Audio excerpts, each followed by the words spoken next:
This program is available on ESPN2 HD.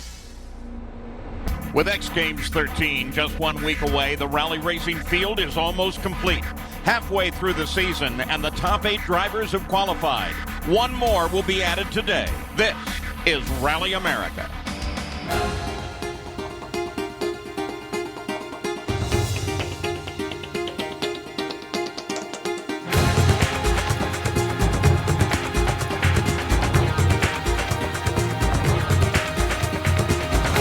Fans, we are in Mexico, Maine for the New England Forest Rally, round 6 of the Rally America Championship. Now there's 2 different battles going on, one for the overall rally win and one for the wild card into next week's X Games. Now there's only one spot and any of 4 different guys who think they can win it.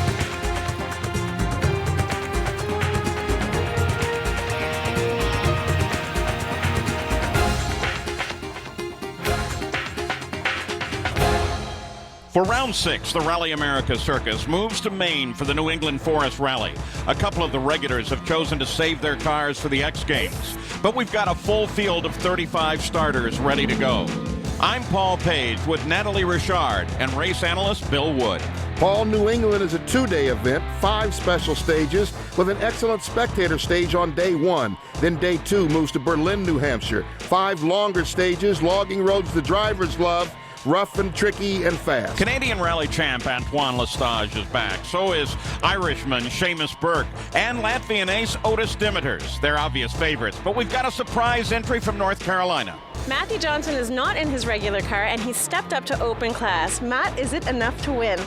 Wow, it's my first time in open class. It's like really exciting. It's an opportunity to get that last spot for the X Games. I figure the opportunity's there, so I should be here fighting for it. The main competition for X Games will be Tim O'Neill. So maybe I'll just adopt a maybe slower pace at the start and be a little bit safer and try to see where we are compared with Tim. Okay, let's go rallying. This is Tim O'Neill with Welshman Howard Davis. While you listen, Tim runs a famous rally school in New Hampshire that's probably trained half the drivers here. And he'll tell you that a Welsh accent calling the notes has got to be worth a half second a mile. Travis Pastrana and Bjorn Ekstrom are up next in the Subaru Rally Team USA entry. Travis is the defending Rally America champion, and he's a threat to win every rally. But he struggled recently with a 3rd place in Pennsylvania, his best result in the last 3 rallies. On this short first stage, Travis is 0.6 of a second faster than Tim O'Neill. 30. Left 3 plus. We've come a long way since the season first started. With a quick recap of the first 2 events, here's Paul Page. The Rally America season kicked off in northern Michigan in January at the Snowdrift Rally. It was the most competitive snowdrift in its 30-year history.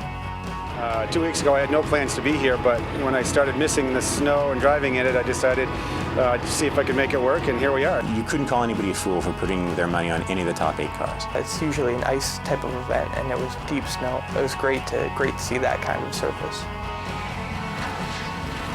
Otis Dimiters held the early lead.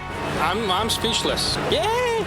But he was eventually overtaken by Travis Pastrana, who battled with Tanner Faust in the new Sims team. The whole top 9 were within a minute and a half. It was just an amazing rally. We made a couple of bad tire choices, and then there was a long stage that was canceled that affect the overall results. Maybe we should have won it. Maybe Travis should have won it. Maybe Tanner should have won it. Tanner Faust led going into the last stage, but a late spin gave the victory to Pastrana.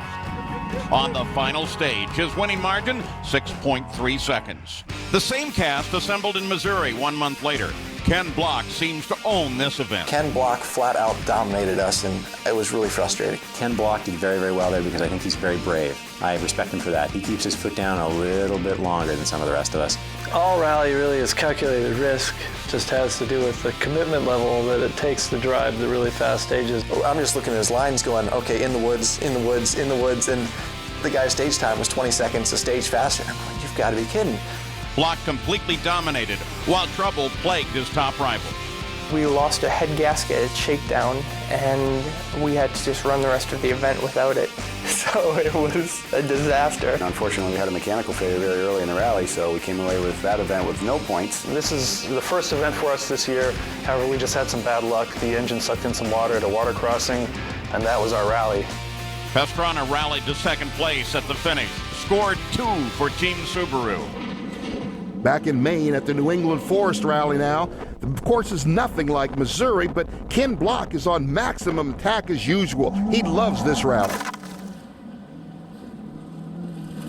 Ken Block has already secured his invitation to the X Games. This guy is still trying to earn it. Otis Dimiters has a reputation as an ace on these short super specials. He's just half a second slower than Travis here.